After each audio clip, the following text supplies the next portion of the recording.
इस वीडियो के माध्यम से आप जान पाएंगे कि आप अपने एनिमीज़ को या फिर जिन लोगों को आप पसंद नहीं करते उन्हें आप किन अलग अलग नामों से बुला सकते हैं उनकी अलग अलग क्वालिटीज़ की वजह से। तो ये होगा word power made easy series का पार्ट 8। तो चलिए शुरू करते हैं आज की वीडियो।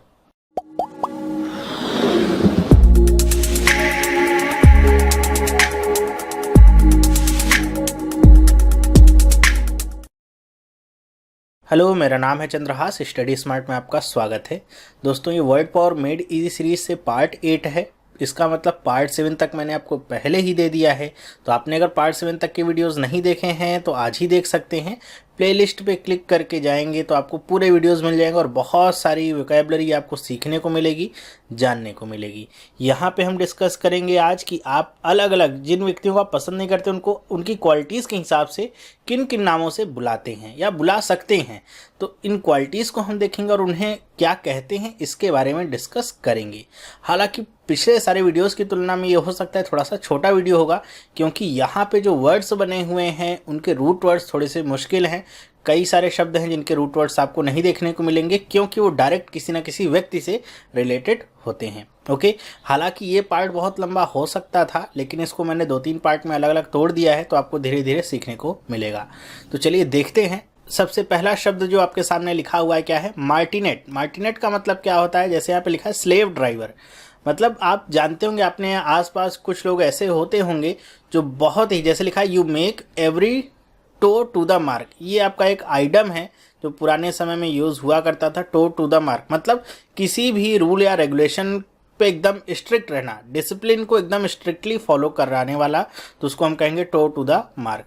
तो मार्टिनेट ऐसा व्यक्ति होगा जो भी उसने बनाए होंगे नियम, कानून, रेगुलेशन, रूल्स, उस पर एकदम स्ट्रिक्ट रहता होगा। और कोई भी व्यक्ति उसका अगर अनुपालन नहीं करता है सही से तो उसके लिए बहुत बड़ी मुसीबत पैदा कर सकता है वो व्यक्ति, क्योंकि उसको अपने दिए गए ऑर्डर्स पे या फिर बनाए गए रूल्स पे थोड़ा सा भी डेविएशन बर्दाश्त नहीं है। लिखा हुआ है and will not tolerate the slightest deviation from your orders, कि थोड़ा सा भी अगर डेविएशन आपने किया इधर का उधर तो आपके लिए बहुत ही बुरी बात हो सकती है ये।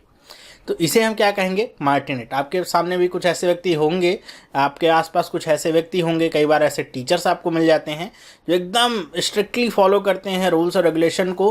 वो बिल्कुल भी ये नहीं सोचते हैं कंडीशंस क्या हो सकती हैं। कई बार कंडीशन सही नहीं होती हैं, लेकिन वो नहीं सोचते हैं, वो केवल जो उन्होंने ऑर्डर दिया है या उन्होंने जो बात कही है, उन्होंने जो रूल बनाए हैं उसी पे फॉलो आपको करना है, वरना फिर आपके लिए मुसीबत ये खड़ी कर सकते हैं। ये जैसे यहाँ पे एक नोट लिखा गया है कि since martinet comes from a man's name there are no related forms built on the same root. की कह रहे हैं कि मार्टिनेट जो ये है ये किसी व्यक्ति के नाम से लिया गया है, इसीलिए इससे कोई रिलेटेड रूट वर्ड आपको देखने को नहीं मिलता है। ये व्यक्ति कौन था? तो इस व्यक्ति के बारे में भी छोटी सी कहानी है जहाँ से ये नाम लिया गया है। ये व्यक्ति थे जीन मार्टिनेट। ये जीन मार्टिनेट कौन थे? जीन मार्टिनेट फ्रेंच की सेना में कमांडर थे। लुई 14वें, शायद लुई 14 का जब शासन था उस समय ये कमांडर थे, और अपने डिसिप्लिन और स्ट्रिक्टनेस की वजह से ही ये शब्द जहन में आया, क्योंकि ये इतने ज़्यादा स्ट्रिक्ट थे, इतने ज़्यादा नियमों और कानूनों का पालन करने वाले थे कि पूरी फ्रेंच सेना जो थी एकदम से समझिए डिसिप्लिन्ड हो गई थी। बिल्कुल कोई भी एक व्यक्ति इधर से उधर नहीं हो सकता था।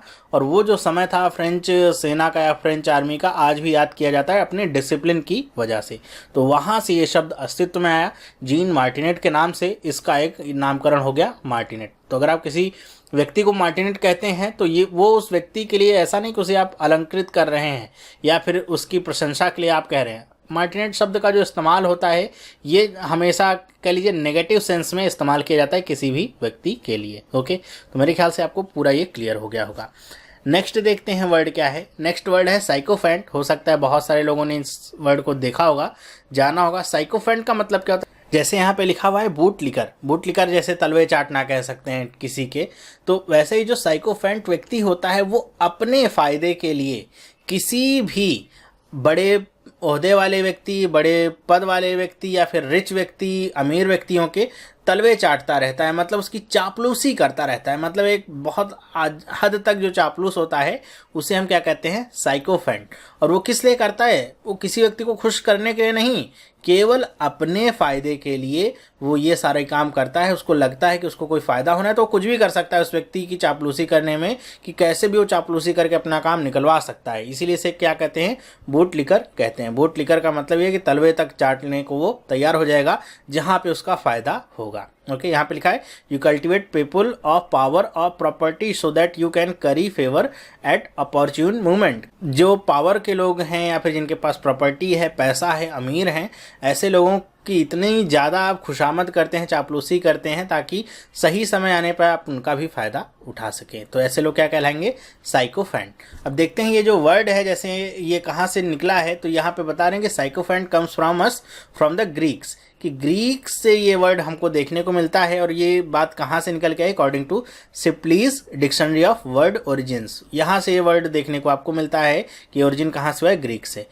वैसे तो बात की जाए साइकोफेंट का, एकदम कह सकते हैं कि डायरेक्ट हम नहीं बता सकते हैं कि ओरिजिन कैसे है, क्योंकि कई सारी जगह पे साइकोफेंट का जो शब्द है, जैसे यहाँ पे क्या है, बूट लिकर है, मतलब तलवे चाटना। इसी तरह कहानियों के रूप में ये भी देखने को मिलता है कि कई बार ऐसे छात्र हुआ करते थे कि जो अपने अध्यापक को खुश करने के लिए क्या करते थे कि सेब लेकर के उसे खूब अच्छे से चमका करके उसे डेस्क पे रख देते थे। तो ऐसे लोगों को एप्पल शाइनर भी कहा जाता था। और जो ग्रीक लोग थे उन्होंने ऐसे व्यक्तियों का नाम क्या रख रखा था, फिक्सोर। फिक्सोर का मतलब क्या होता था, एक मतलब पुराने समय की बात होती थी कि फिक्सोर भी एक कोई व्यक्ति होता था जो ऐसे लोगों की शिकायतें करता था, ऑफिसर्स को बताता था ऐसे लोगों के बारे में। जो फिग का मतलब क्या होता है, अंजीर, एक फल का नाम होता है।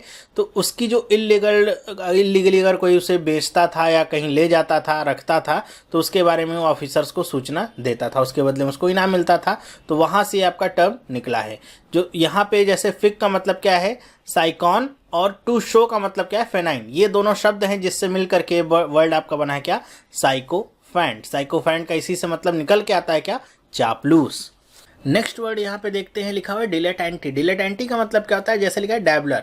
जैसे यहाँ पे लिखा है ऑफन दो not necessarily a person of independent income you engage superficially in pursuit of one of the fine arts, painting, writing, sculpturing, composing, etc. You do this largely for your own amusement, not to receive any professional competence, nor you at all interested in monetary rewards. मतलब कई बार आपने देखा होगा कि कुछ व्यक्ति होते हैं जिनके काम तो कुछ और होते हैं, मतलब पैसा कमाने के लिए वो कुछ और काम करते हैं। जैसे अगर कोई एक व्यक्ति है जो किसी स्कूल में मान लीजिए या किसी कॉलेज में अकाउंटेंट का काम करता है, तो वो उसका काम है, प्रोफेशन है, जिससे उसको इनकम मिलती है। लेकिन वो अकाउंटेंट के इतर भी कुछ काम करता है। जैसे मान लेते हैं कि वो बहुत अच्छा लिखता है, उसने अपने कोई ब्लॉग्स बना रखे हैं जहाँ पे वो लिखता भी है। तो वो जो काम वो करता है लिखने वाला, वो ऐसा नहीं कि उससे उसको कुछ पैसा कमाना है या प्रसिद्धि कमानी है, वो केवल इसलिए ऐसा लिखता है। मान लीजिए कविताएं लिखता है, किस लिए, क्योंकि उसे कविता लिखना बहुत पसंद है, पोएम्स लिखना उसे बहुत पसंद है।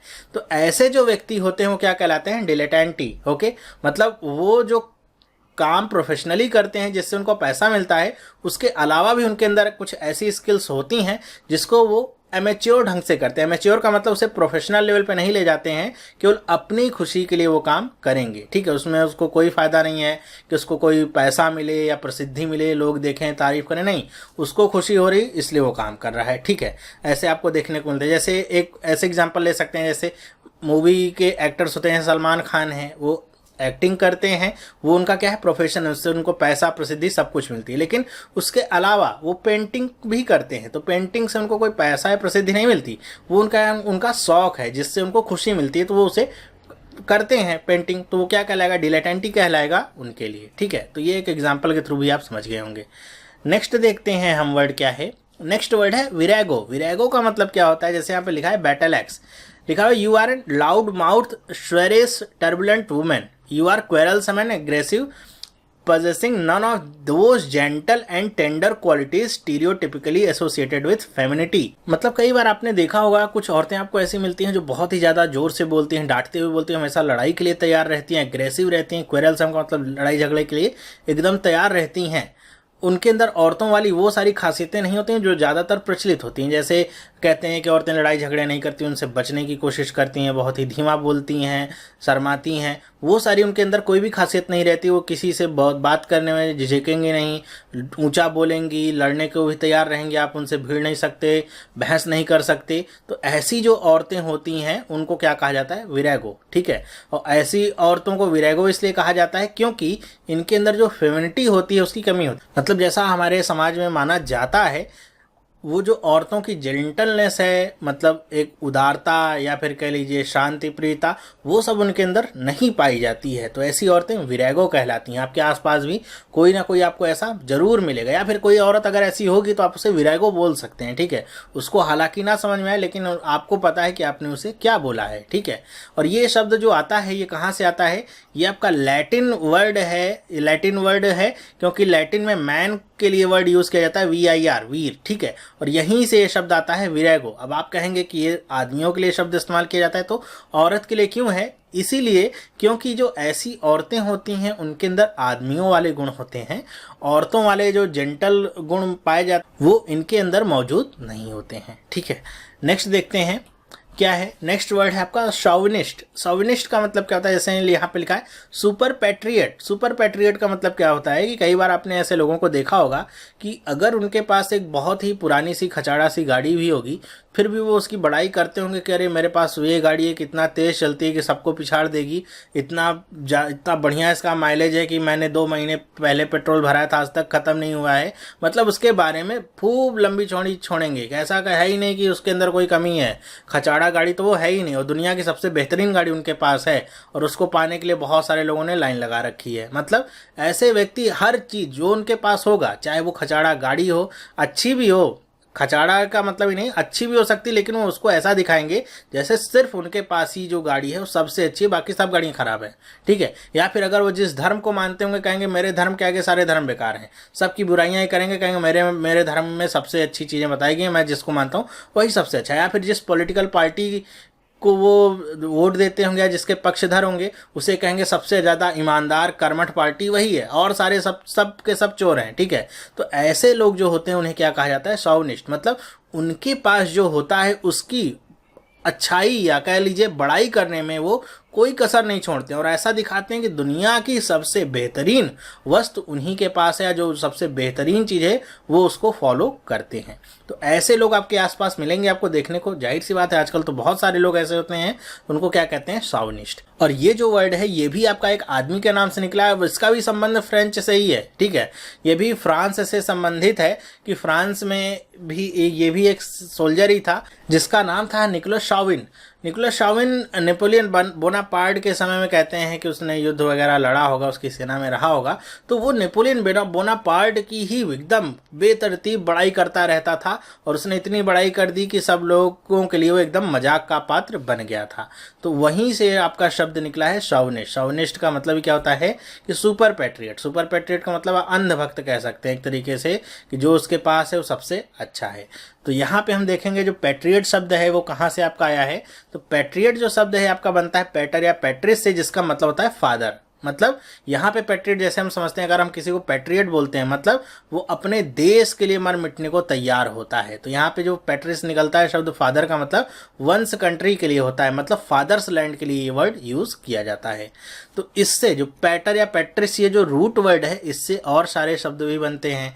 जैसे एक वर्ड होता है पैट्रिमनी। पैट्रिमनी का मतलब क्या होता है कि वो सारी धन संपदा जो आपको विरासत में मिलती है अपने पिता से, उसे हम बोलते हैं पैट्रिमनी। पैट्रिमनी, इसको ऐसे भी शब्द को समझ सकते हैं, पैट्री का मतलब तो पिता हो गया, मनी का मतलब पैसा, मतलब ऐसा पैसा जो पिता से मिले। ठीक है। ऐसे भी याद कर सकते हैं।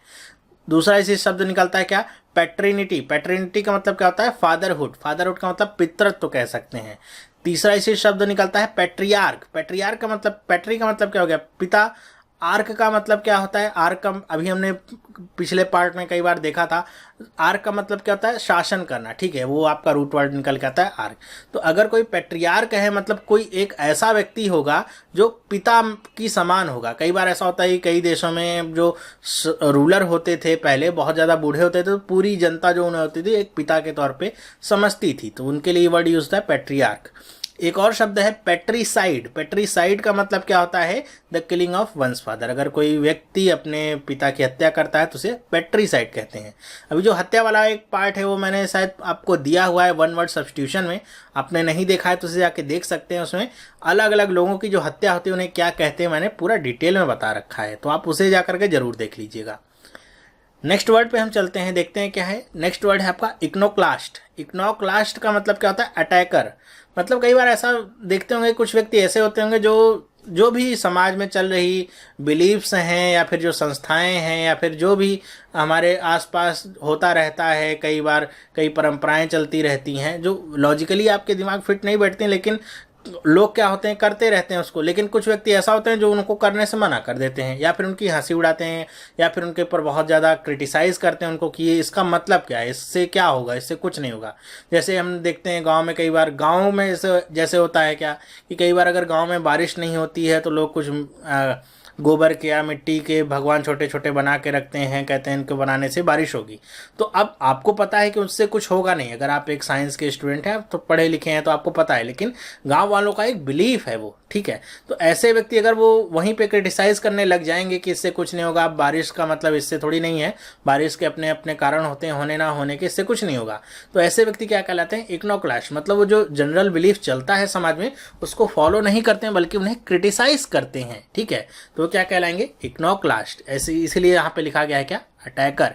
और कई बार इग्नोक्लास्ट का मतलब हम लोग वैसे भी देखने को मिलता है जो मूर्तियों को तोड़ते हैं, मतलब जिनको ये बिलीव नहीं होता है कि भगवान मूर्तियों में रहते हैं, उनको लगता है भगवान मूर्ति में कैसे रख सकते हैं, उनकी पूजा हम क्यों करते हैं, ठीक है। तो जो भी चेरिश्ड बिलीफ हैं या फिर इंस्टीट्यूशंस हैं उनको जो क्रिटिसाइज करे, उन पर जो अटैक करे, वो क्या कहलाएगा? इग्नोक्लास्ट। नेक्स्ट हम देखते हैं, नेक्स्ट वर्ड है आपका एथीस्ट। एथीस्ट का मतलब क्या होता है? एथीस्ट का मतलब ऐसा व्यक्ति जो भगवान में विश्वास करता हो। उसके आगे ये आ गया, इसका मतलब क्या हो गया? ऐसा व्यक्ति जो भगवान में विश्वास ना करता हो। जैसे यहाँ पे लिखा गया क्या? Septic. There is no god that's your position and you are not going to बच फ्रॉम इट। मतलब ऐसा व्यक्ति जो ये समझता है कि दुनिया में भगवान है ही नहीं, लोगों का ये बस एक भ्रम है कि भगवान है, पूजा करनी है, फिर हमको कुछ मिलेगा। तो ऐसा जो व्यक्ति होगा उसे हम क्या कहते हैं? हिंदी में नास्तिक कहते हैं, ठीक है। तो नास्तिक जो व्यक्ति होते हैं उन्हें क्या कहते हैं? Atheist, okay. और इसको आप एग्नोस्टिक से कंफ्यूज मत करिएगा। एग्नोस्टिक का मतलब क्या होता है मैंने शायद पहले बताया आपको। एग्नोस्टिक का मतलब ऐसा व्यक्ति जो ये समझता है कि भगवान को हम जान नहीं सकते, मतलब वो क्या सशंकित रहता है, वो मना नहीं करता है कि भगवान नहीं है, लेकिन वो ये कहता है कि हम भगवान को जान नहीं सकते हैं किसी भी अपने फिजिकल क्रिया विधि से, किसी भी तरीके से हम भगवान को पाया नहीं जा सकता है, जाना नहीं जा सकता। लेकिन वो ये नहीं कहता कि भगवान नहीं है। लेकिन जो एथिस्ट होता है वो क्या कहता है कि भगवान जैसा कुछ भी होता नहीं है। नेक्स्ट वर्ड हम देखते हैं क्या है, ये है हाइपोकॉन्ड्रियक। ये आपका वर्ड बनता है हाइपोकॉन्ड्रिया से, ठीक है, वहीं से आपका ये वर्ड बनता है। तो हाइपोकॉन्ड्रिया का मतलब क्या होता है? हाइपोकॉन्ड्रिया कहते हैं हम उस कंडीशन को जब कोई व्यक्ति हो वो अपनी हेल्थ के बारे में बहुत ज़्यादा कॉन्शियस हो। कॉन्शियस का मतलब कुछ लोगों को आप देखते होंगे कि अगर उनके साथ थोड़ा सा भी कुछ हो जाए, बैठे बैठे अगर उनको अपने पैर में थोड़ा सा भी ऐसा लगे कि दर्द हो रहा है, इतने में ही परेशान हो जाएंगे, क्यों पैर में दर्द क्यों हो रहा है, इसकी वजह क्या हो सकती है, एक्सरे करा लेंगे, सब कुछ करा लेंगे, डॉक्टर को दिखा लेंगे क्यों दर्द हो रहा है। तो थोड़े से दर्द को लेकर के वो इतना ज़्यादा हवा बना लेंगे। कई बार तो ऐसा होता है कि आप सारी चेकअप कराते हैं और आपका सब कुछ नॉर्मल निकलता है, लेकिन फिर भी जैसे आपका सर दर्द हो रहा है तो आप जाएंगे, सब कुछ MRI वगैरह करा लेंगे, सब कुछ नॉर्मल निकलेगा, कुछ होगा नहीं। लेकिन ये क्या दिखाएगा? आपकी कॉन्शियसनेस कि आप कितने ज़्यादा व्याकुल हैं अपनी सेहत को लेकर के। कई बार लोगों के ऊपर यही हावी हो जाता है। कुछ लोगों को आप देखते होंगे दवा उनकी चल रही, हमेशा बीमारी है, बीमारी उनको कुछ नहीं है, उनको एक शंका बनी हुई है कि मुझे कुछ ना कुछ हुआ है, मैं जल्दी से मरने वाला हूँ, मुझे ये हो गया, मुझे वो हो गया है। हुआ उनको कुछ नहीं, बस एक मानसिक उनके अंदर ये चेतना बैठ गई है कि उन्हें कुछ ना कुछ होता रहता है, ठीक है। तो हमेशा बीमार रहेंगे, हमेशा दवा खाते रहेंगे और चेक कराएंगे तो कुछ निकलेगा नहीं, क्योंकि उनको कुछ हुआ नहीं रहेगा, बल्कि वो कुछ ज़्यादा ही कॉन्शियस रहते हैं अपनी सेहत के लिए, कुछ ज़्यादा ही सशंकित और चिंतित रहते हैं अपनी सेहत के लिए। तो ऐसे ही जो कंडीशन होती है या ऐसे जो व्यक्ति होते हैं उन्हें क्या कहेंगे? Hypochondriac, okay. ये जो वर्ड है आपका बना है हाइपोस से, जिसका मतलब होता है अंडर, और कॉन्ड्रोस का मतलब क्या होता है, the cartilage of breast bone, जो आपकी ब्रेस्ट बोन है उसके नीचे का जो पार्ट होता है उसके बारे में बात की जाती है। तो इसका मतलब क्या है यहाँ पे, हाइपोस और कॉन्ड्रोस का मतलब क्या है कि हमारे जो ब्रेस्ट बोन के नीचे का पार्ट होता है वो एब्डोमेन का होता है, और पुराने समय में समझा जाता था कि जितनी भी बीमारियां होती हैं सबकी जड़ आपकी एब्डोमेन से ही स्टार्ट होती है, वहीं से सारी चीज़ें रिलेटेड हैं। तो अगर कुछ भी ऐसा होता है तो एब्डोमेन से ही रिलेटेड होगा, कोई बीमारी होगी या कुछ भी होगा तो वहीं से आपका रिलेटेड होगा, उसी की कमजोरी से होगा, तो वहीं से आपका ये वर्ड बनता है हाइपोकॉन्ड्रिया। ओके, मेरे ख्याल से आपको समझ में आया होगा। तो यहाँ पे आज हमने देखे 10 शब्द अलग अलग, जो कि अलग अलग लोगों की पर्सनालिटीज़ के हिसाब से नेगेटिव सेंस में आप यूज़ करते हैं, ये बताने के लिए कि ऐसे ऐसे पर्सनालिटीज़ को आप क्या बोल सकते हैं। हालांकि इसमें बहुत ज़्यादा रूट वर्ड सम्मिलित नहीं थे, क्योंकि ज़्यादातर देख रहे थे कि अलग अलग व्यक्तियों के ऊपर थे या किसी के नाम के ऊपर थे, तो यहाँ पे रूट वर्ड आपको देखने को नहीं मिलते थे। लेकिन इससे रिलेटेड बहुत सारी बातें हैं, जैसे हमने देखा था अभी पैट्रिसाइड देखा था, उससे रिलेटेड आपको बहुत सारे 10 या 15 वर्ड्स मिल जाएंगे। पैट्रिसाइड का मतलब क्या होता है, मैट्रिसाइड का मतलब क्या होता है, सुसाइड का मतलब क्या होता है, यूक्सोरिसाइड का मतलब क्या होता है, उस पर खैर मैंने एक वीडियो आपको पहले ही दे दिया है, अगर आप कहेंगे तो फिर से एक वीडियो नया बना के दे दूंगा। इसी तरह आपसे बहुत सारे मेनिया पूछे जा सकते हैं, मेनिया, अलग अलग मेनिया को क्या बोला जाता है, या उसका मतलब जैसे कहेंगे क्लेप्टोमेनियाक का मतलब क्या होता है, और इससे रिलेटेड फोबियाज होते हैं, तो वो सारे वीडियोज़ मैं आपको धीरे धीरे दे दूंगा। हालांकि शायद मैंने पहले भी ये वीडियोस दिए हुए हैं, तो अगर आपने नहीं देखे वहां से भी देख सकते हैं, वरना इस पर नए वीडियोस भी आपको मैं दे दूंगा, थोड़ा और अच्छे से समझाने का प्रयास करूंगा। तो ये वीडियो आपको कैसा लगा मुझे आप कमेंट करके बताइएगा। आपको थोड़ा सा समय लगेगा, आप ये वीडियो देख चाहे कहीं भी रहे हो, एक बार आप यूट्यूब पे आकर के वीडियो के नीचे कमेंट करिएगा और लाइक करना मत भूलिएगा, जिससे मुझे ही पता चलेगा कितने लोग ये वीडियो देख रहे हैं और आपको कैसा लग रहा है, और आप क्या पढ़ना चाहते हैं ये भी मुझे बता सकते हैं। वीडियो अगर बहुत अच्छा लगा है तो आप इसे अपने दोस्तों के साथ भी ज़रूर शेयर करें, उनको भी पता चलेगा कि कई सारे लोगों के मैंने सुना था कि किताब पढ़ करके नहीं समझ में आ रहा है कैसे पढ़ना है, या फिर बोर भी हो जाते हैं लोग। तो आप ऐसे भी देख सकते हैं वीडियो के फॉर्म में, लेकिन रिवाइज करने के लिए आपके पास बुक का होना बहुत जरूरी है, ताकि आप रिवाइज कर सकें, और उसमें बहुत सारी एक्सरसाइजेस दी गई हैं जिसको आप लगा करके खुद से चेक कर सकें कि आपको कितना आया समझ में और कहाँ पे भी और आपको पढ़ने की जरूरत है। तो ये वीडियो देखने के लिए आपका बहुत बहुत धन्यवाद। अब हम मिलेंगे नेक्स्ट वीडियो में। अगर आप इस चैनल पर नए हैं, पहली बार इस वीडियो को देख रहे हैं, तो आप भी इस चैनल को सब्सक्राइब कर सकते हैं, जिससे इस तरह की वीडियोस आपको मिलती रहेंगी और आपकी प्रिपरेशन और अच्छी होती रहेगी। तो अब हम मिलेंगे नेक्स्ट वीडियो में, तब तक के लिए have a nice day and bye.